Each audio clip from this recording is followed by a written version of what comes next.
আসসালামু আলাইকুম এভরিওয়ান, সবাই কেমন আছেন? আলহামদুলিল্লাহ অনেক ভালো আছি আমি। দেখতে দেখতে 4টা রোজা শেষ হয়ে গেল।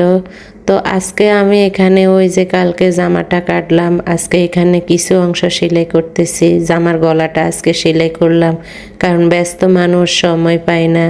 একটা পেজ চালানো মানুষ কতটুকু সময় দিতে পারে সংসারে এবং বাড়তি কাজে আপনারা তো সবাই জানেন।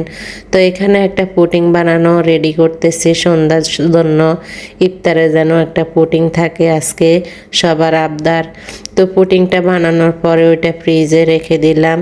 তারপরে মাছগুলো ভাজি করে নিতেছি, কারণ যে আমরা যেহেতু লং ভিডিও দিই, তো সারাদিন যে যে কাজ করি তা উঠানোর একটু চেষ্টা করি। তো যাই হোক, অনেক কথাই বললাম। তো আজকে আমি রান্না করব বেগুন। বাজারে নাকি অনেক দাম বেগুনের, তারপরও কিছু নিয়ে আসছে আজকে রান্না করার জন্য। প্রতিদিন মাংস মুরগি এইসব খাইতে আর ডিম এইসব খাইতে ভালো লাগে না। তারপরও যেহেতু আমার ছেলে মেয়ে রোজা রাখে, ওদের জন্য আমি ভোর রাত্রে একটা একটা ডিম রাখি, না হয় ওরা ক্লান্ত হয়ে যায়।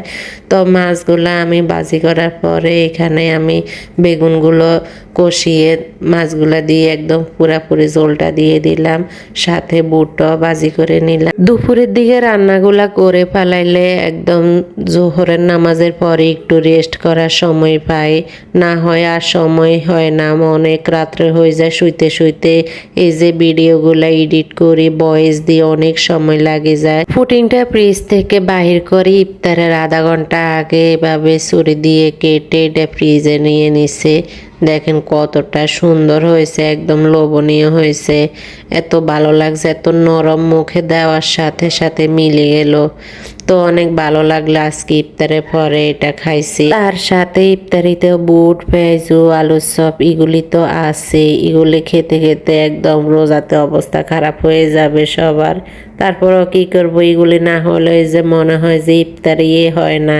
তো এখানে মাগরিবের নামাজ পড়ার পরে আমি ভর্তাটা করে নিলাম পাটায় বেটে। কিছুটা বরবটি নিলাম, তার সাথে একটা আলু, এক পিস মাছ দিয়ে ওটাকে সিদ্ধ করে তারপরে আমি পাটায় বেটে নিলাম ভর্তাটা।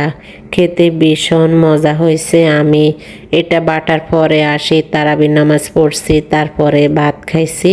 তারপরে যে আসি আমি এখানে ভিডিও এডিটিং করি, বয়সটা দিতেছি।